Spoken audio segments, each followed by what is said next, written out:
Hello friends, मैं जॉमस स्वीटावा स्वागत करता हूं आप सभी का अपना YouTube channel learn with concept पे। आज हम पढ़ने वाले हैं एनसीईआरटी पर आधारित क्लास 11 की मैथ की प्रश्नावली 1.4 के सभी क्वेश्चंस और इससे जुड़ी हुई कॉन्सेप्ट। इससे पहले वाले वीडियो में हमने समुच्चय के बारे में पढ़ लिया, समुच्चय क्या हो रही थी, उसके उप समुच्चय, उसके घात समुच्चय, उप समुच्चय को कैसे लिखा जा सकता है, घात समुच्चय को कैसे लिखा जा सकता है, रिक्त समुच्चय के बारे में पढ़ा था, फाई के बारे में पढ़ा था, फाई किसी भी समुच्चय का उप समुच्चय होता है और उस फाई के कुछ गुणधर्म थे उसके बारे में हमने पढ़ा था। आज हम पढ़ने वाले हैं वेन आरेख के बारे में। वेन आरेख क्या होता है, यानी कि जब हम उप समुच्चय पढ़ रहे थे तो हमारे पास दो समुच्चय दिए रहते थे और जिसमें से हम बता सकते थे कि एक समुच्चय दूसरे समुच्चय का उप समुच्चय है। लेकिन वेन आरेख के द्वारा हम किसी भी समुच्चय के उप समुच्चय को कैसे बताएंगे, यह भी आपको समझना चाहिए कि वेन आरेख के द्वारा आप इसे कैसे बताएंगे। एक एग्जाम्पल के द्वारा हम इसको बहुत ही अच्छे से समझ ले रहे हैं, ठीक है ना। चलिए, अगर मान लीजिए एक समुच्चय आपका है u, एक समुच्चय है u जिसके अवयव हैं, जिसके एलिमेंट हैं 1, 2, 3, 4 और एक है 5, ठीक है ना। एक आपका समुच्चय है ए जिसके अवयव हैं 1, 2, 3 और 3 है। एक समुच्चय है बी जिसके अवयव हैं मात्र 3, 4 और 5, ठीक है ना। तो आप इन समुच्चयों को देखकर बता सकते हैं कि कौन समुच्चय किस समुच्चय का उप समुच्चय है। उप समुच्चय का मतलब क्या होता है, यानी कि किसी भी समुच्चय के प्रत्येक अवयव का संबंध, प्रत्येक अवयव किसी दूसरे समुच्चय के अवयव हैं तो उस कंडीशन में एक दूसरे का उप समुच्चय होता है। यहाँ देखिए, u जो है जिसके अवयव 1 से 5 तक है, e है जिसके अवयव 1, 2, 3 है, यानी कि समुच्चय ए के प्रत्येक अवयव समुच्चय u में उपस्थित है। तो हम कह सकते हैं कि समुच्चय जो e होगा वो u का उप समुच्चय होगा। इसे लिखने का तरीका क्या होता है, तो इसे लिखने का तरीका होता है ए और उप समुच्चय का साइन होता है सी टाइप का और ये होता है कैपिटल U। यहाँ से भी आप देखकर बता सकते हैं कि बी में और u में किस वास्तव में 3, 4, 5 समुच्चय u में उपस्थित हैं। 3, 4, 5 समुच्चय b का प्रत्येक अवयव u में उपस्थित हैं। तो हम कह सकते हैं कि जो b होगा u का उप समुच्चय होगा। b जो होगा तो हम इस लिखने का तरीका b सबसेट, ये क्या है, सबसेट उप समुच्चय का साइन होता है और ये होता है u। इस प्रकार हम पिछले वाले वीडियो में समझ चुके हैं। लेकिन वेन आरेख के द्वारा अगर हम इसे दर्शाना है तो कैसे दर्शाएंगे, तो वेन आरेख के द्वारा इसे भी हम बहुत ईजी वे से दर्शा सकते हैं। कैसे, यहाँ देखिए, हमेशा जो u होगा इस कंडीशन में जो u है जिसका यानी कि जो उप समुच्चय होते हैं, उप समुच्चय को हमेशा एक सर्किल के द्वारा दर्शाया जा सकता है। दर्शाया जा सकता नहीं है, दर्शाया जाता है। दूसरी बात है कि e और b किसका उप समुच्चय है, जिसका उप समुच्चय होते हैं उसको हम लोग कहते हैं सार्वत्रिक समुच्चय। इसको कैपिटल U द्वारा दर्शाया जाता है, ठीक है ना। और कैपिटल U द्वारा दर्शाया जाता है और इसे एक आयत के द्वारा दर्शाया जाता है और आयत के अंदर उप समुच्चय जो कि इसके उप समुच्चय e और b हैं, इसके उप समुच्चय को सर्किल के द्वारा दर्शाया जाता है। चलिए मैं यहाँ पर बताने की कोशिश करता हूँ। ये आपका क्या है, u आपका है सार्वत्रिक समुच्चय है क्योंकि e और b इस ए के ही उप समुच्चय हैं, इसीलिए इस u को हम लोग कहते हैं सार्वत्रिक समुच्चय और u को बाहर लिखा जाता है। यह आयत का मतलब समुच्चय u के अवयव 1, 2, 3, 4, 5 हैं। अवयव को इसमें नहीं लिखा जाता है, ठीक है ना। और क्या है, इसके उप समुच्चय क्या है, ए और बी हैं और ए और बी को इस आयत के अंदर एक सर्किल द्वारा दर्शाया जाता है। दोनों को अलग अलग सर्किल द्वारा दर्शाया जाता है। ये आपका समुच्चय ए है, ये आपका समुच्चय बी है। मैं यहाँ पर लिख देता हूँ ताकि आपको समझ में आए। अगर इस प्रकार का साइन है तो आप यहाँ कह सकते हैं कि जो आपका u है वो आपका सार्वत्रिक समुच्चय है, e और b इस u के उप समुच्चय हैं। ओके, ठीक है। अब हम चलते हैं थोड़ा सा नेक्स्ट कॉन्सेप्ट। आज हम पढ़ने वाले हैं समुच्चयों पर संक्रियाएं। दो प्रकार से समुच्चयों पर संक्रियाएं होती हैं। एक होता है समुच्चयों का सम्मिलन होता है, जिसमें दो या दो से अधिक समुच्चय के अवयवों को सम्मिलन करके एक समुच्चय के अंदर कैसे लिखा जाता है इसके बारे में पढ़ने वाले हैं। दूसरा समुच्चयों पर सर्वनिष्ठ होता है। इसमें दो या दो से अधिक समुच्चयों के वे अवयव जो कॉमन अवयव हैं उनको लिखा जाता है, ठीक है। तो एक एक करके हम इसके बारे में पढ़ लेते हैं। सबसे पहले हम पढ़ने वाले हैं समुच्चयों पर संक्रियाओं के बारे में। पहला, समुच्चयों का सम्मिलन कैसे होता है, ठीक है ना। पहला हम क्या पढ़ने वाले हैं, समुच्चयों पर सम्मिलन। यह आपका हुआ समुच्चय, समुच्चयों का सम्मिलन या समुच्चयों पर सम्मिलन। सम्मिलन का मतलब क्या होता है, उन दोनों को मिलाकर समुच्चयों को लिखना। मैं समझाने की कोशिश करता हूँ, उसके बाद से वेन अरे के द्वारा इसको समझा देंगे हम लोग। और फिर इसके कुछ गुणधर्म होते हैं जो कि किताब में भी दिए हैं, वहाँ से भी आप लिख सकते हो, लेकिन यहाँ से आप समझ लीजिए। सबसे पहले अगर मान लीजिए आपके पास एक समुच्चय ए है जिसके अवयव मान लीजिए है ए ई आई ओ यू, अंग्रेजी वर्णमाला के स्वर हैं। एक समुच्चय आपके पास बी है जिसके अवयव है मान लीजिए ए ई यल यम और यन, ठीक है ना। हमें करना है समुच्चयों का सम्मिलन, यानी कि दोनों समुच्चयों को मिलाकर एक समुच्चय बनाना। तो हम समुच्चयों का सम्मिलन करते कैसे हैं? हमेशा समुच्चयों का जो सम्मिलन करते हैं, दोनों समुच्चयों के अवयवों को लिखा जाता है एक समुच्चय के अंदर, लेकिन जो इनमें कॉमन अवयव होते हैं, जो इसमें रिपीटेड अवयव होते हैं, उनको सिर्फ एक बार लिखा जाता है। जैसे अगर हमें सम्मिलन करना है तो हम सबसे पहले कौन कौन से अवयव आएंगे, यहाँ देखिए ए ई आई ओ यू।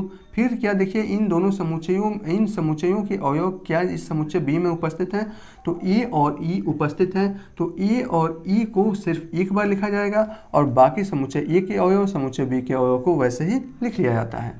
तो मैं ए और ई को सिर्फ एक ही बार लिखूंगा, बाकी समुच्चय ए के जो अवयव हैं आई ओ यू और बाकी जो बी के समुच्चय हैं अवयव हैं वो है एल एम एन, ऐसे समुच्चयों का सम्मिलन किया जाता है।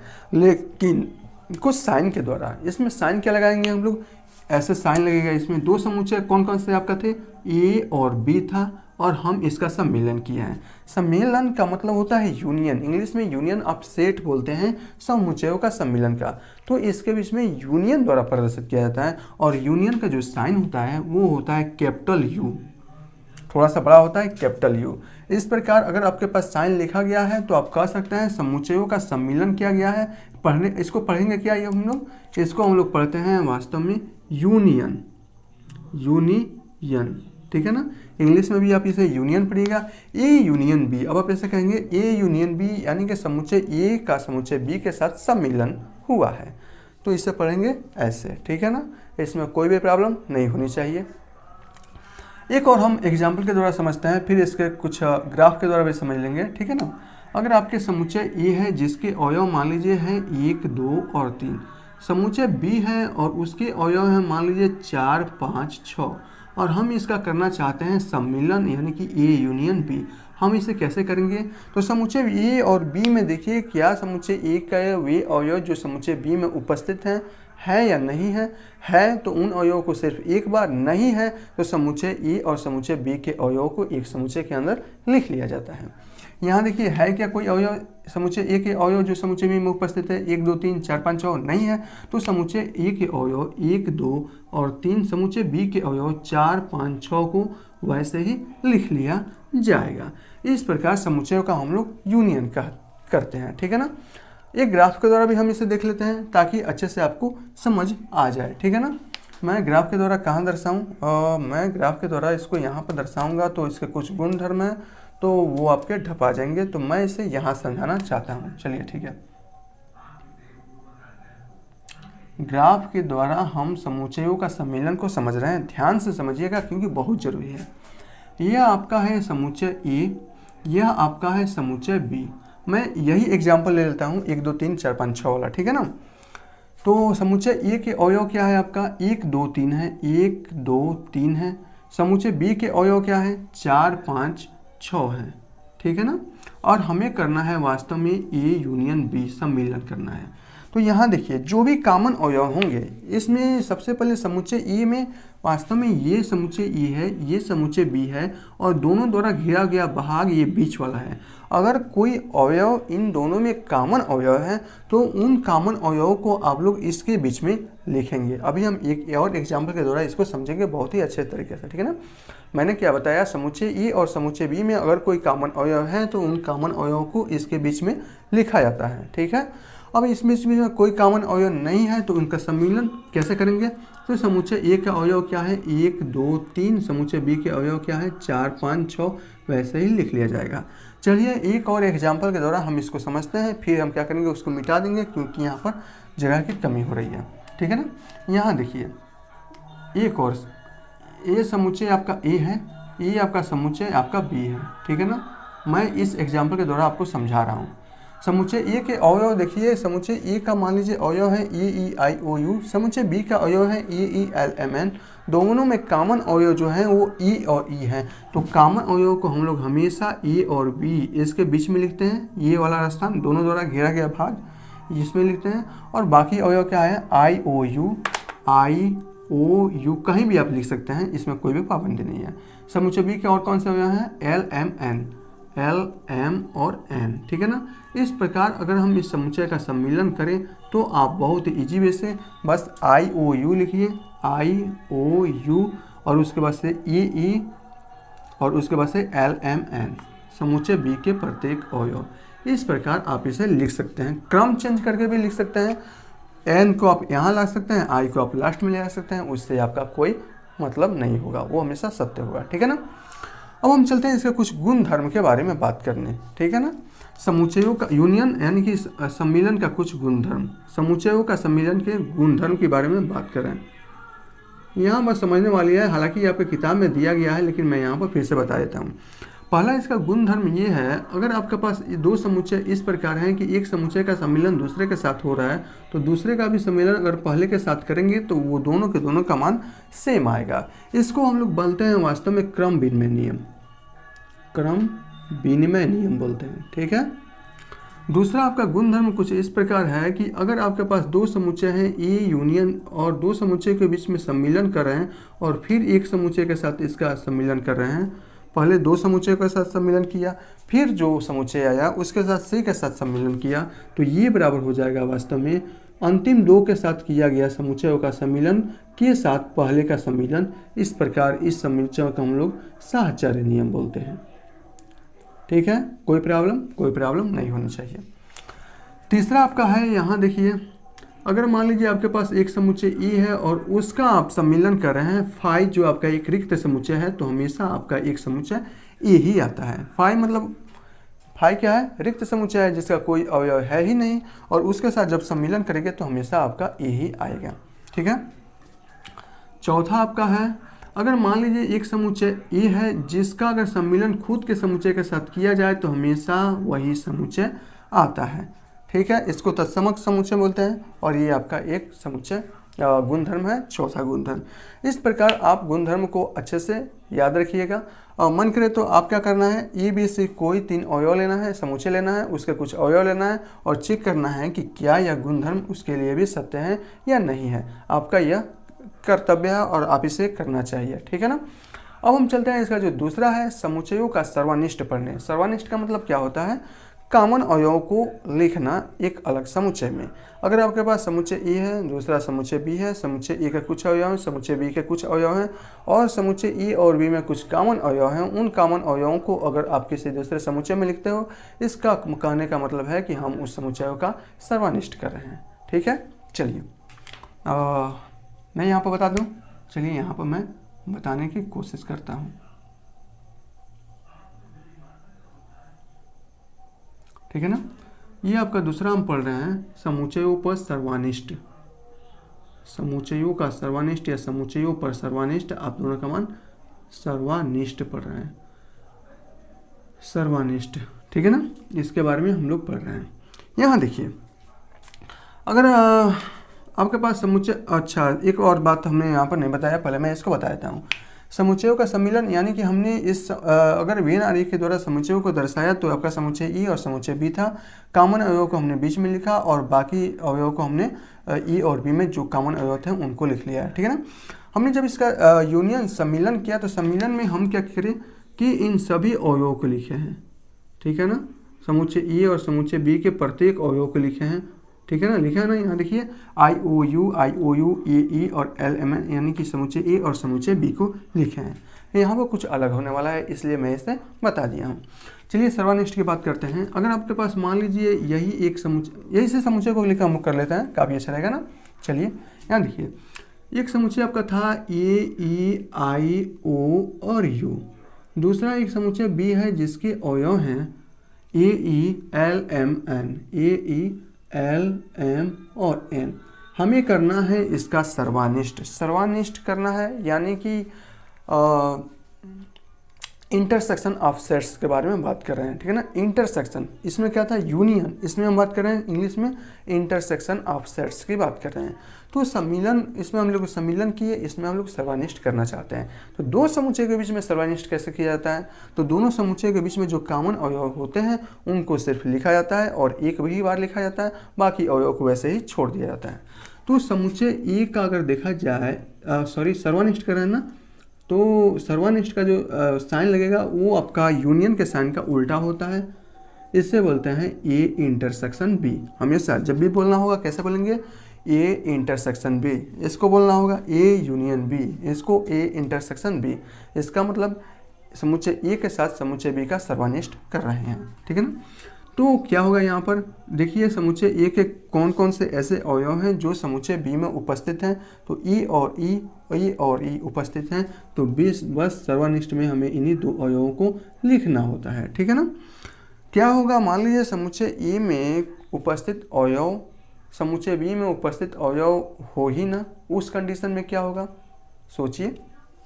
देखिए, यह आपका समुच्चय ए है जिसके अवयव हैं 1, 2 और 3।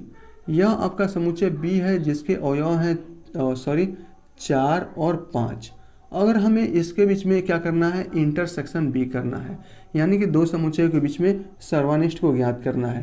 तो वास्तव में क्या होगा, समुच्चय ए का कोई अवयव समुच्चय बी में उपस्थित है क्या, नहीं है। 1, 2, 3, 4, 5 नहीं है। उस कंडीशन में ए इंटरसेक्शन बी को हम लिखते हैं, सिर्फ फाई लिख लेते हैं।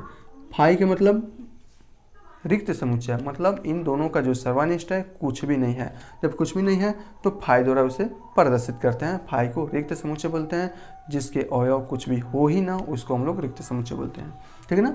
इन दोनों में कुछ कॉमन नहीं है तो हमेशा इसको लिखेंगे फाई। कॉमन होगा तो कॉमन अवयव को सिर्फ एक बार लिखा जा सकता है, ठीक है ना। ये आपका हो गया ना। अब हम इसे चलते हैं, थोड़ा सा हम ग्राफ के द्वारा भी इसको देख लेते हैं, फिर इसके कुछ गुणधर्म के बारे में देखेंगे और फिर जो लास्ट में बचेगा वो बचेगा आपका समुच्चयों का अंतर, उसके बारे में हम लोग देख लेंगे। तो चलिए हम इसको देखते हैं थोड़ा सा ग्राफ के द्वारा, और ग्राफ के मतलब आरेख द्वारा हम इसको देखते हैं, ठीक है ना, वेन आरेख के द्वारा। अगर मान लीजिए ये आपका समुच्चय ए है और ये आपका समुच्चय बी है, ठीक है ना। यहाँ देखिए, समुच्चय ए के अवयव मान लीजिए हैं आपका 1, 2, 3, 4। समुच्चय बी के अवयव मान लीजिए है आपका 4, 5, 6, 7, ठीक है ना। यह तो आपका ए में है और यह आपका बी में है। दोनों में जो कॉमन है, कॉमन अवयव वो बीच में आएंगे। तो बीच में क्या आपका आ रहा है, 4 आ रहा है। यहाँ से नहीं समझ में आ रहा है तो एक बार मैं इसको लिख देता हूँ। समुच्चय ए के अवयव हैं 1, 2, 3, 4। समुच्चय बी के अवयव हैं 4, 5, 6, 7। दोनों में कॉमन अवयव क्या है, 4। दोनों में कॉमन अवयव 4 है ना। इस प्रकार 4 को हमेशा जो भी कॉमन अवयव होता है, मैंने यहाँ पे बताया है कि उसे बीच में लिखा जाता है। और जब बीच में लिखा जाता है तो हमेशा कॉमन अवयव को सर्वनिष्ठ के द्वारा यानी कि इंटरसेक्शन के द्वारा दर्शाया जाएगा। ये आपका ए है, यह आपका बी है। अगर मैं आपसे कहूँ ए इंटरसेक्शन बी निकालिए और सिर्फ आपको ग्राफ दिया जाए तो ग्राफ की मदद से आप इंटरसेक्शन बी को निकाल सकते हैं। इसका मान क्या आएगा, कॉमन अवयव क्या है, 4, तो इसका मान आ जाएगा 4। इस प्रकार आप इंटरसेक्शन को बहुत ही इजी वे से समझ सकते हैं। इसके कुछ गुणधर्म होते हैं, गुणधर्म को हम लोग देख लेते हैं, फिर समुच्चयों के अंतर के बारे में सीखेंगे। बहुत इजी वे से सीखेंगे, उसमें कोई भी प्रॉब्लम नहीं होने वाली है। तो इसका कुछ पहला गुणधर्म क्या है, किसका गुणधर्म, सर्वनिष्ठ। प्रॉपर्टीज ऑफ इंटरसेक्शन का मतलब क्या है, सर्वनिष्ठ का कुछ गुणधर्म है, उसके बारे में हम देख रहे हैं। तो पहला जो गुणधर्म इसका आता है वो आता है A intersection B. A intersection B यानी कि दो समुच्चयों के बीच में अगर सर्वनिष्ठ निकालें तो उसका मान बी समुच्चय बी इंटरसेक्शन ए के बराबर ही होगा। यानी कि ए का बी के साथ सर्वनिष्ठ इंटरसेक्शन ले तो भी उसका मान वही आएगा जो बी के ए के साथ सर्वनिष्ठ लेंगे, यानी कि इंटरसेक्शन लेंगे। और इसको हम लोग बोलते हैं, वास्तव में क्रम बदल रहा है ना, ए के स्थान पर बी आ गया, बी के स्थान पर ए, इसलिए क्रम विनिमय नियम होगा, क्रम विनिमय नियम होगा।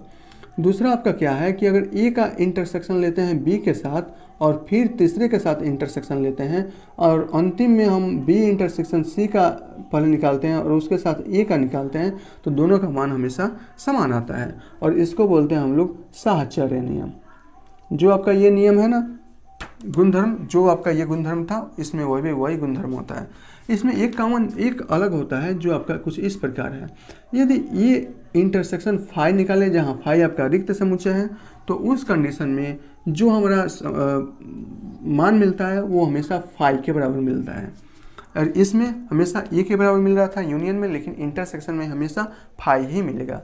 फाई क्यों मिलेगा, इसके पीछे भी कारण है ना।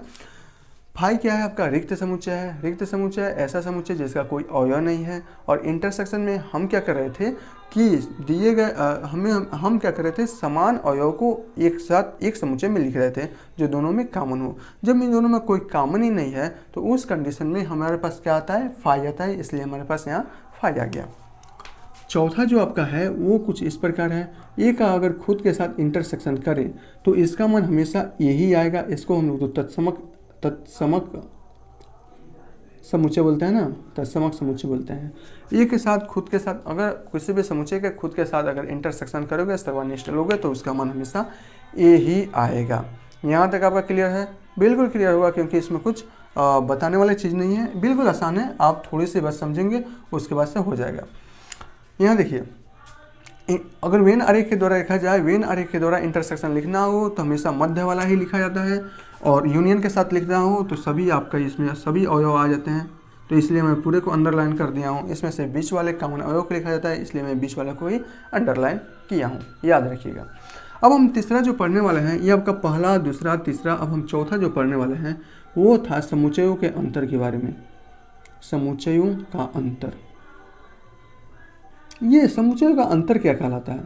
हाँ भैया, ये तो बहुत सोचने वाली बात है। समुच्चयों का अंतर क्या कहलाता है, समझ लेंगे भाई। ये भी देखिए, आपके पास एक समुच्चय है, आपके पास दूसरा समुच्चय है। ए और बी दो समुच्चय हो सकते हैं। अगर हम ए में से बी को घटा रहे हैं या बी में से ए को घटा रहे हैं, हमें सबसे पहले ये ध्यान देना है।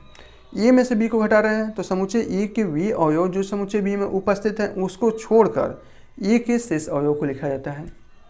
बी में से ए को घटा रहे हैं तो समुच्चय बी के वी अवयव जो समुच्चय ए में उपस्थित हैं उसको छोड़कर समुच्चय बी के बाकी अवयव को लिखा जाता है। यही आपका अंतर होता है, ठीक है। मैं यहाँ पर समझा रहा हूँ, आपको बहुत अच्छे से समझ में आ जाएगा। यह आपका समुच्चय ए है जिसके अवयव हैं 1, 2, 3 और मान लीजिए 4 हैं। ये आपका समुच्चय बी है जिसके अवयव हैं मान लीजिए 3, 4, 5 और 6 हैं, ठीक है ना। हम क्या घटाना चाहते हैं, ए में से बी को घटा रहे हैं। यहाँ देखिएगा, ए में से बी को घटा रहे हैं, ना कि बी में से ए को घटा रहे हैं। यूनियन नहीं है कि मान समान आएगा, यह आपका अंतर है, डिफरेंस है। तो उस कंडीशन में हमेशा मान बदल जाएंगे। ए में से बी को घटा रहे हैं यानी कि समुच्चय ए के वे अवयव जो समुच्चय बी में उपस्थित हैं उसको छोड़कर ए के सभी अवयव इसमें लिखे जाएंगे। 1, 2, 3, 4, 3 और 4 वास्तव में देखिए समुच्चय बी में उपस्थित हैं, तो 3, 4 को छोड़कर समुच्चय ए में और कौन कौन से अवयव बचे? 1 और 2 बचे। बाकी ये हम मत देख लीजिएगा 5 और 6 बचे हैं, वो बी में बचे हैं। तो बी वालों को हमें कोई मतलब नहीं है, सिर्फ मतलब है ए वालों से। समुच्चय ए के वे अवयव जो समुच्चय बी में उपस्थित हैं उसको छोड़कर समुच्चय ए के बाकी अवयव को लिखा जाता है। तो मैंने बाकी अवयव को लिख दिया। अगर मैं आपसे ये कहूँ कि b माइनस ए को निकालिए, तो b माइनस ए में सब घटा रहे हैं। इसका मतलब समुच्चय b के वे अवयव जो समुच्चय ए में उपस्थित हैं उसको छोड़कर समुच्चय b के सभी अवयव 3 और 4 इसको छोड़कर समुच्चय b में और क्या बचे? 5 और 6। तो b में से ए को घटाएंगे तो क्या बचेगा? 5 और 6 बचेगा। Am I right? Are you right? English बोल रहे हैं, ठीक है ना। चलिए एक और एग्जाम्पल के द्वारा हम इसको समझ रहे हैं, ठीक है ना। हालांकि हमें इसे ग्राफ के द्वारा भी समझ सकते हैं, लेकिन ग्राफ के द्वारा अभी समझने से क्या फ़ायदा है। चलिए हम इसको सिर्फ ऐसे समझ रहे हैं, ठीक है ना। ग्राफ के द्वारा भी इसको समझेंगे, अगले वीडियो में समझेंगे। अगर मान लीजिए आपका एक समुच्चय है x जिसके अवयव हैं मान लीजिए a, e और 5, 4, ठीक है ना। समुच्चय है आपका एक है y जिसके अवयव हैं 5 और a और 8, 9। अब आपको यहाँ घटाना है x माइनस वाई और ये घटाना है y माइनस एक्स, और बताइए कितना होगा। x माइनस वाई यानी कि समुच्चय x के भी अवयव जो समुच्चय भी y में उपस्थित हैं उसको छोड़कर समुच्चय x का प्रत्येक अवयव a, e, 5, 4। यहाँ देखिए a, e, 5, 4 यानी कि a और 5 उपस्थित हैं, a और 5 उपस्थित है, e और 4 उपस्थित नहीं है, तो ये आपका हो जाएगा e और 4। y माइनस एक्स, ये और 5 उपस्थित हैं, इसमें 8 और 9 उपस्थित नहीं है, इसलिए इसका जो अवयव होगा वो हो जाएगा 8 और 9। इस प्रकार समुच्चयों का अंतर आप बहुत ही ईजी वे से समझ सकते हैं, इसमें कुछ खास नहीं है। हमने आज पढ़ा क्या, क्लास 11 के जो आपकी प्रश्नावली 1.4 से संबंधित जो आपकी क्वेश्चंस तो आप ऐसे ही कर लेंगे। अब क्वेश्चंस में कुछ बचा नहीं है, फिर भी मैं क्वेश्चंस को करा दूंगा, लेकिन मुझे पूरा यकीन है कि आप क्वेश्चंस को बहुत ईजी वे से कर लेंगे। तो हमने इसमें पढ़ा क्या, हम लोगों ने इसमें पढ़ा वास्तव में समुच्चयों के बारे में पढ़ा, उप समुच्चयों को कैसे वेन आरेख के द्वारा प्रदर्शित किया जा सकता है। फिर हमने समुच्चयों का कुछ संक्रियाएं पढ़ी जिसमें आपका समुच्चयों का यूनियन था और समुच्चयों पर सर्वनिष्ठ था, और उसके बाद से हमने पढ़ा वास्तव में क्या समुच्चयों के अंतर के बारे में पढ़ा। तो मुझे लगता है कि आपको बहुत ही अच्छे से समझ में आया होगा। समझ में आया है तो बहुत बढ़िया है, नहीं आया है तो वीडियो को एक बार और देखिए। मैं तो कहूँगा कि वीडियो को आप एक बार और शुरू से देखिए, समझ में आ गया हो तो भी देखिए ताकि माइंड में बैठ जाए, बहुत अच्छे से छप जाए, ठीक है ना। चलिए हम मिलते हैं इसके क्वेश्चंस पर, और उसके आगे की प्रश्नावली कॉन्सेप्ट के द्वारा हमें करना है तो हम करेंगे। तब तक के लिए भाई थैंक यू।